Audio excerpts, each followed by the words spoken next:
నమస్తే రమ్మగారు. నమస్తే జయ. రమ్మగారు, ఈ మధ్య మీరు తీర్థయాత్రలు బాగా చేస్తున్నారండి. వారం వారం వెళ్ళిపోతున్నారా ఇంచుమించుగా? ఏదో కుదిరితే జయ, వారం వారం కుదరట్లేదు, కొంచెం గ్యాప్ వచ్చేసింది కానీ వెళ్ళాం మళ్ళీ ఒక ఆదివారం నాడు. మైసూరు వెళ్ళొచ్చాక ఇదేనా మళ్ళీ వెళ్ళొచ్చారా? మొన్నేనా? మైసూరు వెళ్ళాక 30 నిమిషాలలో నొప్పి లేకుండా వేడికోస్ స్వయం చికిత్స ఆవేశ హాస్పిటల్ హైదరాబాద్. మధ్యలో ఇంకేదో చిన్న ట్రిప్ చేసాము. ఓకే, అది పెద్ద చెప్పుకోదగింది కాదు, వెళ్తూ ఉన్నదే. ఓకే. ఈసారి ఎప్పుడు వెళ్ళని క్షేత్రానికి వెళ్ళాం. ఎస్, కోటప్పకొండకు వెళ్ళొచ్చారు. ఏం మొక్కుకుని వచ్చారు కోటప్పకొండకి వెళ్ళి? అసలు మామూలుగానే గుళ్ళో నాకు బుద్ధి ప్రసరించదు జయ, మనసుకి ఏమీ రాదు. ఏమీ రాదు. అంటే అది అడగాలి ఇది అడగాలి చెప్పాలి, అటువంటివి తట్టవు. ఇంకా అలా చూస్తూ ఉంటా, ఏదైనా మననం చేసుకుంటాను. ఆ శ్లోకం మీదో స్తోత్రం మీదో దేని మీదో ఒక దాని మీద మనసు ఉంటూ ఉంటుంది. అది జరిగేది చూస్తూ ఉంటాను. విగ్రహాలు స్వరూపాలు విష్ణు స్వరూపాలు అవి అయితే ఇక భయం మర్చిపోయి ఏడు చేసుకుంటూ ఉంటాను. తన్మయత్వం పొందుతాను, మై మర్చిపోతాను అనమాట. శివాలయాల్లో అయితే శివనామస్మరణ చేస్తుంటే ఒక ఊహ రాదు నాకు. ఇంటికి వచ్చేటప్పుడు అనుకుంటా పిల్లల పేర్లు తలుచుకుంటే బాగుండేది అని. ఇంటి దగ్గర కూర్చున్నప్పుడు దేవుడి దగ్గర కూర్చుంటాను చూడు, అప్పుడు నేను ప్రతిరోజు చెప్పుకుంటాను ఇలా ఇలా అందరి పిల్లల పేర్లు చెప్పుకుంటాను. మా ఇంట్లో ఎవరికైనా సరే సద్బుద్ధి కావాలి పిల్లలందరికీ. వీళ్ళేమి దురభ్యాసాలు దురాచారాలు దుర్వ్యవసాయాలు పోకుండా స్నేహాలకి వెళ్ళకుండా మంచి పద్ధతిగా జీవితం జీవించాలి. ఇతరులను ఇబ్బంది పెట్టకూడదు, ఆడపిల్లలు ఉసురు పోసుకోకూడదు. అలాంటి కొన్ని వాక్యాలు ఇంట్లో చెప్పుకుంటాను నేను ప్రతిరోజు నిత్యము. రాముడికి ఇదంతా ఈ లిస్ట్ అంతా నివేదన చేసే అలవాటు ఉంది. సూపర్. కానీ గుళ్ళోకి వెళ్తే ఆ ఊహ రాదు నాకు. అంటే ఆ ప్రదేశంలోని ఎనర్జీకి అలా లోబడిపోతానన్నమాట. అడగాలి, కనుక్కోవాలి, చెప్పాలి, ఇలాంటి ఊహలు అసలు రావు. కాదు రమ్మగారు, ఇప్పుడు ఒక ఆలయానికి వెళ్లే ముందే మీరు ఎప్పుడైనా అనుకుంటారా ఈ క్షేత్రం నేను దర్శించాలి అట్లా అనుకుని వెళ్తారా, లేకపోతే చూడాలి అనే ఒక ర్యాండమ్ గా వెళ్ళిపోతుంటారా? దర్శించాలనే. ఈ గురుక్షేత్రం కదా కోటప్పకొండ, మనం లాస్ట్ ఇయర్ కోటప్పకొండ ఈ క్షేత్రానికి వెళ్తే చదువు బాగా వస్తుంది, ఇది దక్షిణామూర్తి క్షేత్రం గురుక్షేత్రం అని. అవునండి, నాకు దీని వివరాలు చాలా చిన్నతనం నుంచి తెలుసు. ఇక్కడ ఉన్న ప్రత్యేకత చిన్నతనం నుంచి తెలుసు, కానీ నేను వెళ్ళలా. మన పరిస్థితి ఎట్లా ఉందంటే నేను ఒక క్షేత్రం గురించి చదివి తెలుసుకుని చెప్తాను మీకు. అవును, ఒక వితిన్ నో టైం నేను అక్కడికి వెళ్ళిపోతున్నా. అందుకని క్షేత్రాలు చెప్పించండి అని అడుగుతుంటాను అప్పుడు, ఏదైనా కొత్త క్షేత్రం చేద్దాము అని. అవునవును. ఈ కోటప్పకొండకి 5-6 సార్లు బయలుదేరాం, కుదరలా. ఓకే. నాకు పిల్లలిద్దరినీ తీసుకెళ్లాలని. ఆ క్షేత్రంలో అడుగుపెట్టిన వాళ్ళకి గురుబలం పెరుగుతుంది. గ్రహస్థితిలో గురువు నీచంలో పడి ఉంటే గనక అందులో కొంత మార్పు వస్తుంది, పిల్లలకి విద్యాభివృద్ధి కలుగుతుంది. ఇది మనం వీడియోలో చెప్పాం. ఓకే. ఇది చూడాలంటే హైదరాబాద్ నుంచి వెళ్ళాలి, కొంచెం 4-5 గంటల ప్రయాణము. అక్కడ పరిస్థితులు అవి సరిగా తెలియదు. ఇలా ఏదో ముందు వెనక ఆడి పిల్లలిద్దరికీ కలిసి రాక, వాళ్ళ ముగ్గురికి కుదిరితే నాకు కుదరక, మనం ఆదివారాలే మా ఫ్రీ టైము. ఇలా కొంచెం ఆలోచించి మొత్తానికి మొన్న ఆదివారం నాడు వెళ్ళొచ్చేసాం. బాగా జరిగిందండి, చాలా బాగా అయింది. మా డాక్టర్ గారికి తెలిసిన మా ఫ్రెండ్స్ ఎవరో, వారి ఫ్రెండ్స్ ఎవరో అక్కడ ఉన్నారు. అదొక అవకాశం లభించింది. భగవంతుడి అనుగ్రహం అలా కలిసి వస్తుంది. నేనేమనుకుంటాను, నేనేం అడగక్కర్లా, ఫలానా కోరిక ఇది చెయ్యి అది చెయ్యి అని భగవంతుని మనం కోరుకోకర్లా. ఆయన తెరిపిగా దర్శనం ఇచ్చాడు అంటే అంతే. నాకు కావాల్సిందేదో లేదా నాకు రావాల్సిందేదో ఇచ్చేస్తాడు కదా. దర్శనం బాగా అవ్వాలి. మనం కోరికలు అంటావా, అదన్నీ మనుషులకి ఎవరెవరి మనస్తత్వాన్ని బట్టి వాళ్ళు చేస్తారు. ఎక్సలెంట్ దర్శనం. సన్నిధిలో మొట్టమొదట నేనే కూర్చున్నా. నా పక్కనే వరుసగా అందరు కూర్చున్నారు. అదే కాదు, అభిషేకానికి కూర్చున్నాం మేము. అందరి అభిషేకం చేసిన పాలు గిన్నెలు బిందెలు పువ్వులు పళ్ళు అన్నీ నా చేత్తో నేనే గుమ్మం మీద పెట్టాను. అది కూడా ఒక అదృష్టం కదా. ఇంకా రమ్మగారు, ఇప్పుడు ఆలయంలో మనం చేసే ప్రతి పని కూడా అది నిజంగా ఒక అదృష్టం కిందే భావించాలి కదండి. అవును. పొద్దున్నే బయలుదేరాము, మార్నింగ్ 5 o'clockకి. దాదాపుగా 10-10:30 అట్లా చేరిపోయాం. యాక్చువల్ నేను స్నానాలు చేయకుండా వెళ్ళాము టెంపుల్కి. నాకు సిద్ధాంతం, వీళ్ళేమో రూమ్ ఏదో దొరుకుతుంది మనకి, మేము అక్కడే స్నానం చేస్తామన్నారు. నేను మాత్రం తెల్లవారి స్నానం చేసి దీంట్లో దీపారాధన చేసుకుని నా దేవుడికి నేను ఒకసారి దండం పెట్టుకుని అప్పుడు బయలుదేరి. నేను ఇలాగే చేస్తా. ఓకే.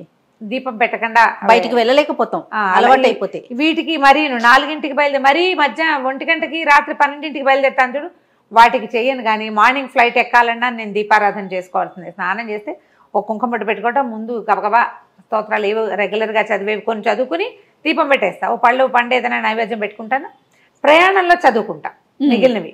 మొత్తం చదవను. నా మొత్తం చదివితే 45 minutes ప్రోగ్రామ్ నాది. ఓకే. అందుకని రామాయణ పారాయణ కూడా ఒకటి ఉంటుంది కదా, అది చేత్తో పుచ్చుకున్న పుస్తకం కూడా. సో కారులో చదువుకున్నాను. బయలుదేరిపోయాము. 10-10:30కి చేరాము. నా పిల్లలు అయినా స్నానాలు అవి చేసేసారు. అపరిమితమైన ఎండ. మొన్న లాస్ట్ సండే, మొన్న ఆదివారం. అబ్బా, మొన్న ఆదివారమే 9వ తారీఖు జూలై 9న కోటప్పకొండలో టెంపరేచర్ 40 above ఉంది. ఎంత బాగుందో జయ. చాలా దూరం నుంచే కొండ కనపడుతుంది. 700 మెట్లు ఉన్నాయట. మెట్లెక్కి కూడా వెళ్ళొచ్చు. పాతకాలంలో అందరూ మెట్లెక్కే వెళ్ళేవాళ్ళు. మరి తర్వాత కాలంలో, ఇటీవల కాలంలో చక్కటి ఘాటు, హెయిర్ పిన్ బెండ్స్ ఉన్నాయి. బాగుంది. రోడ్డు చాలా ఎక్సలెంట్గా ఉంది, బ్రహ్మాండంగా. చాలా దూరం నుంచే మనకి దేవాలయపు ఇవి కనిపిస్తాయి. ఒక పెద్ద వినాయకుడి విగ్రహం ఒకటి కనపడుతూ ఉంటుంది దూరం నుంచి. అవి కూడా 2-3 ఫోటోలు తీసాం. ఈ 3-4 మలుపుల్లో మొత్తానికి ఇది చాలా ఎత్తుకొండ అని అనుకోలేకపోతాం. ఒక 1500 అడుగులు ఎత్తున్నట్టుంది భూమి మీద నుంచి. సో పర్వాలా, పెద్దది అంటే మరీ ఎత్తు అని చెప్పడానికి వీల్లేదు, ఒక మాదిరి ఎత్తు. ఈ కొండ మీదకి వెళ్ళాక చాలా విశాలంగా ఉంది. బాగా అరేంజ్ చేశారు జయ. నేను ఆదిచుంచనగిరి వెళ్ళాను చూడు, మేము మైసూరు వెళ్ళినప్పుడు, కాలభైరవ క్షేత్రం. ఇందులోకి అడుగు పెడుతుంటే ఎందుకు అట్లా అనిపించిందో తెలీదు, నాకు అక్కడికి వెళ్ళిన ఫీల్ వచ్చింది. సేమ్ అదే రకమైన అరేంజ్మెంట్ కనపడింది. రైట్ సైడ్ అన్ని కార్లు, ఒక పెద్ద చెట్టు, కుడివైపున పెద్ద దక్షిణామూర్తి విగ్రహం అరేంజ్ చేశారు. ఓకే. ఈ ఘాట్ ఎక్కుతున్నప్పుడు కూడా బ్రహ్మ విష్ణు మహేశ్వరుల విగ్రహాలు ఉన్నాయి. పెద్ద పెద్ద విగ్రహాలు. పాలకడల మీద పడుకున్న విష్ణువు, పరమేశ్వరుడు, బ్రహ్మదేవుడు. ఆయన చేతిలో భవిష్యవాణి పట్టుకున్నట్టుగా ఇదనమాట. పైకి వెళ్తే నేను మాత్రం ఒక్క నిమిషం పాటు నేను ఆదిచుంచనగిరి దీని దగ్గర నిలబడిన ఫీల్ వచ్చింది. మీ మనసుకు అట్లా అనిపించింది. అలా అనిపించింది. మా వాళ్ళు ఏమంటారంటే అది కూడా సేమ్ ఇలాంటి అమరికతోటే ఉంది, అందుకని నీకు అట్లా అనిపించింది అన్నారు. నేను మాత్రం ఒక భైరవ క్షేత్రపు భావన వచ్చింది నాకు. దాటి ముందుకెళ్తే కొంచెం అన్ని మెట్లు ఉన్నాయి బాగా. ఆ పై భాగానికి వెళ్ళటానికి ఇట్లా స్ట్రైట్గా మెట్లు. చక్కగా విశాలమైన ప్రాంగణం, చాలా విశాలంగా ఉంది. ఎంత పెద్దదో, భలే బాగుంది. ఈ లోపలికి వెళ్ళిన తర్వాత మనం కొండెక్కటానికి మనకి ఎలా ఉందంటే, అది ఇటువైపుకి మెట్లు స్వామివారి సన్నిధి, మళ్ళీ కుడివైపు నుంచి మెట్లు, పైన పుట్ట ఒకటి ఉందట. అక్కడికి నేను సగం మెట్లు ఎక్కి కూర్చున్నాను. నాకు బాడీ కొంచెం ఈ మధ్య బ్యాలెన్స్ అవుట్ అవుతుందన్నా, కొంచెం స్పాండిలైటిస్ అగ్రవేషన్లో ఉంది. మా వాళ్ళు 3 పైకి వెళ్ళారు. అక్కడ పైన పుట్ట అదే ఉంది అని చెప్పారు. నేను అక్కడికి వెళ్ళాల.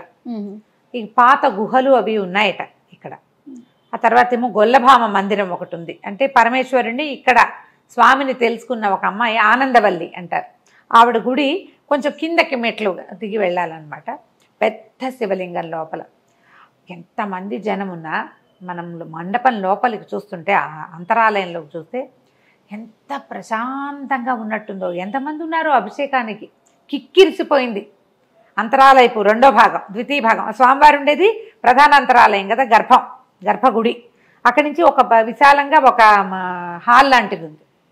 మొత్తం ఫుల్ హాల్ నిండిపోయింది. హాల్ తర్వాత నుంచి ఒక గుమ్మం, హాల్ దాటాక ఆ గుమ్మం నుంచి పబ్లిక్ జనాలు చూసే వాళ్ళంతా చూసి వెళ్ళిపోతున్నారు. అభిషేక జనం మాత్రం ఈ హాల్లోకి వస్తారనమాట. ఎంత నిరామయంగా ఉందంటే లోపల అసలు ఇట్లా ప్రశాంతంగా. పెద్ద శివలింగం చాలా బాగుంది. పెద్ద మండపం మీద ఏం చేశారంటే, పాన్వట్టం మీద నుంచి ఒక మండపం, వెండి మండపం లాంటిది ఏర్పరిచారు. అభిషేకం, ఏకరుద్రం అభిషేకం చేయించుకున్నాము. చాలామంది ఇలాగే ఎంతమందో ఉన్నారు. అందరూ పాలు, పళ్ళు, తేనె, తర్వాత బిల్వదళాలు, పంచదార తెచ్చారు కొంతమంది ఇంటి నుంచి. ఒక్కొక్క దాంతో అభిషేకానికి ఒక్కొక్క ఫలితం చెప్తారు. పరమేశ్వరుడికి పాలు, పెరుగు, తేనె, పంచదార, నెయ్యి, ఈ 5 కాకుండా పళ్ళతోటి అభిషేకం చేస్తే, ఒకటి ఎవరో ఒకటి చెరుకు రసం కూడా పట్టుకొచ్చారు. కొబ్బరి నీళ్ళు, పళ్ళు, మామిడి పళ్ళు అవి తొక్క తీసేసి రసం పిండి అభిషేకం చేశారు. అద్భుతంగా ఉంది. వాళ్ళు ఎవరో ఎంత భక్తులు, మరి ఇంత స్టీల్ డబ్బా తెచ్చారు. దాని నిండా అన్ని పళ్ళు ఒలిచేసి పట్టుకొచ్చారు. కొన్ని కమలాతొనలు ఉన్నాయి, దానిమ్మ గింజలు ఉన్నాయి, తర్వాత ఏమో ఈ మన ద్రాక్ష పళ్ళు, అవన్నీ వేసి ఒక డబ్బా తెచ్చారు. ఆ డబ్బాతో సహా అభిషేకం చేశారు. నెయ్యి, తేనె అన్నిటికీ దేనికి దానికి ప్రత్యేకంగా ఉంటుంది. వాటన్ని పంచామృతాలతో పాటుగా ఈ భస్మము అన్నిటితోటి అభిషేకం చేశారు. ఎంత బాగుందో అసలు, ఆ స్వరం ఇంకా చెవిలో ఉన్నట్టుంది. ఇద్దరు అర్చక స్వాములు ఉన్నారు, చిన్నవాళ్ళల్లే ఉన్నారు. ఎంత బాగుందో మంత్రం. ఏకరుద్రం, నాకు కూడా నోటికొచ్చు రుద్రం. మా వాళ్ళు ఇంట్లో చేస్తారు, వేద పాఠశాలకు వెళ్తాం కదా, అటు వింటూ ఉంటే వచ్చేస్తుంది. నేను చదవను దాన్ని, రోజువారీ రుద్రం చదవటము అలా అలవాటు ఏం లేదు, కానీ మనం వింటూ ఉంటే వచ్చేస్తూ ఉంటుంది కదా. ఎంత అద్భుతంగా ఉందో, చాలా ప్రశాంతంగా ఉంది. బయటికి దర్శనం చేసుకుని ఈ అభిషేకం అయిన తర్వాత బయటకు వచ్చాము. చాలామంది తెలిసిన వాళ్ళు, ఒకళ్ళిద్దరు బంధువులు కూడా కనిపించారు. బంధువుల ఫ్యామిలీ ఒకటి కనపడింది, నేను గుర్తుపట్ల. ఈ మధ్య పెళ్ళిళ్ళు అయినాయి కదా మా ఇంట్లో, వాళ్ళ అలా అన్నమాట పెళ్ళి. మా వియ్యంకుల తాలూకు బంధువులు ఎంతమందో గుర్తుపట్టారు, ఏవో ఫోటోలు గిటోలు తీసుకున్నారు. మనం సన్నిధిలో నుంచి బయటకు వచ్చాక లెఫ్ట్లో ఒక యజ్ఞశాల లాంటిది ఒకటి ఉంది.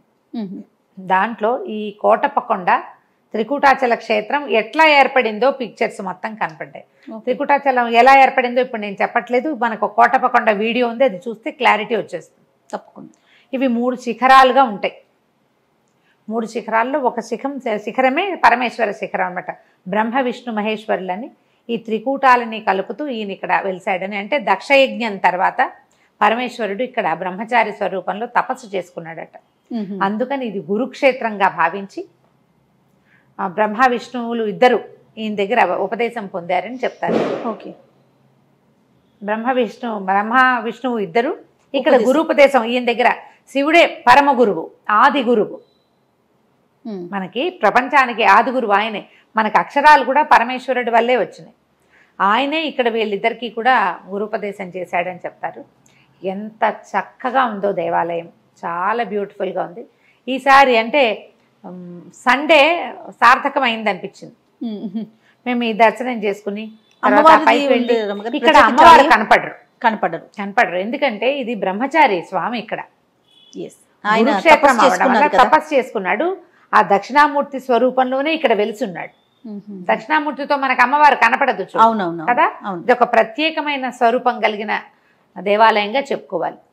అయితే ఏ ఆనందవల్లి అన్న గొల్లభామ గుడి మాత్రం స్వామివారితో పాటు లేదు, కొంచెం కిందకి ఆ కొండ చలమలో కాస్త కింద వైపుకి వెళ్ళేలాగా ఉందన్నమాట.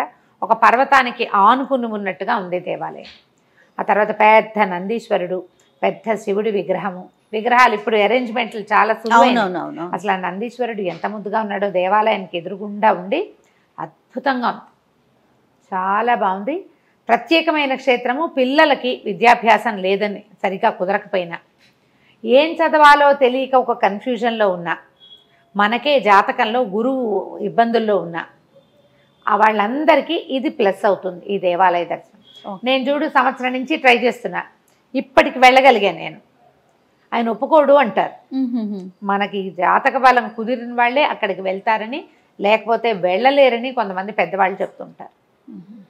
గురువు అడ్జస్ట్ అయ్యే అవకాశం ఉంటే కానీ, దానికోసం ఏం చేయాలి, నేను ఎన్ని రోజుల నుంచో దక్షిణామూర్తి స్తోత్రం చేసుకుంటున్నాను, ఎప్పటి నుంచి చేస్తున్నాను.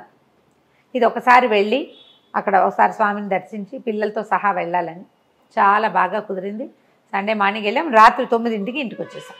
ఓకే, ఇంకా అదొక్కటే దర్శనం అయిందండి? ఇంకేమైనా చూసారా? అదొక్కటే చూడదలుచుకున్నాం. ఓకే, మధ్యలో మనం వెళ్ళేటప్పుడు జడల రామలింగేశ్వర స్వామి దేవాలయము, తర్వాత ఇంకా ముందుకెళ్తే నల్గొండ రోడ్లో వెళ్తాం కదా, ఈ వాడపల్లి అవి కనపడతాయి. ఇది వరకు వాడపల్లి చూసాము, దీనికి టైం సరిపోదని ఇంకా వెళ్ళలేదు కూడా ఉండాలి కదా. 270 కిలోమీటర్లు ఉంది జయ. అవును, మరి ఇంకా మధ్యలో ఇంకేమైనా పెట్టుకుంటే కుదరదు కదా. మధ్యాహ్నం ఖాళీగా ఉంటాం, కానీ మధ్యాహ్నం వేళ ఏ దేవాలయ దర్శనం కుదురుతుంది? అవును, ఇది ఉదయం నుంచి 1 గంట దాకా ఇంచుమించు ఓపెన్ ఉంటుంది ఈ దేవాలయం. తర్వాత మళ్ళీ మధ్యాహ్నం 3 నుంచి మళ్ళీ రాత్రి దాకా ఉంటుందట. మధ్యలో ఒక 2 గంటలు స్వామికి విరామం ఇస్తారు. చక్కగా అభిషేకం అయిపోయాక మంచి పెద్ద 5 పడగల నాగేంద్ర స్వామి ఇదిలాగా పెట్టారు, కవచంలాగా వెనక నుంచి ఒక నాగ పడగ స్వామివారికి చక్కగా అలంకారం చేసి, శివలింగానికి చక్కగా అలంకారం చేశారు. ఎంత కన్నుల పండుగగా ఉందో. అభిషేకం కూడా చాలా ఎక్సలెంట్గా అయింది. చాలా అంటే మనకి హార్ట్ ఫీలింగ్గా అనిపించింది అనమాట. తృప్తిగా ఉంది. దర్శనం బాగా చేయించారు. ఆయన ఎవరో మహానుభావులు, పేరైతే నేను అడగలేదు, చాలా మొహమాటంగా ఉన్నారు, కానీ చక్కగా దర్శనం మీరు ఇక్కడే ఉండండి 10 నిమిషాలు, అభిషేకం వేళకి పంపిస్తూ ఉన్నారు. మేమే ఫస్ట్ లోపలికి వెళ్ళాము, మొదటి లైన్లోనే కూర్చుని దగ్గర నుంచి మంత్రం ప్రతి పదము నేను స్పష్టంగా వినగలిగాను. అదొక సంతోషం. చాలా బాగా అయింది. అవకాశం ఉంటే తప్పకుండా కోటప్పకొండని దర్శనం చేసుకోండి. తప్పకుండా రండి. ఈ కాలంలో కొంచెం జనం తక్కువగా ఉంటారు. ఆషాఢ శ్రావణాలు కాస్త జనం తక్కువ ఉంటారు. ఆదివారం సోమవారం బిజీగా ఉంటుందట బాగా. మిగిలిన రోజుల్లో కొంచెం తక్కువ మాదిరిగా ఉంది. కొండ పై భాగం కాబట్టి కొంచెం ఎండ ఎక్కువగా ఉంది. వర్షాకాలం ఎలా ఉంటుందో మరి చూడాలి. నమస్తే. నమస్తే.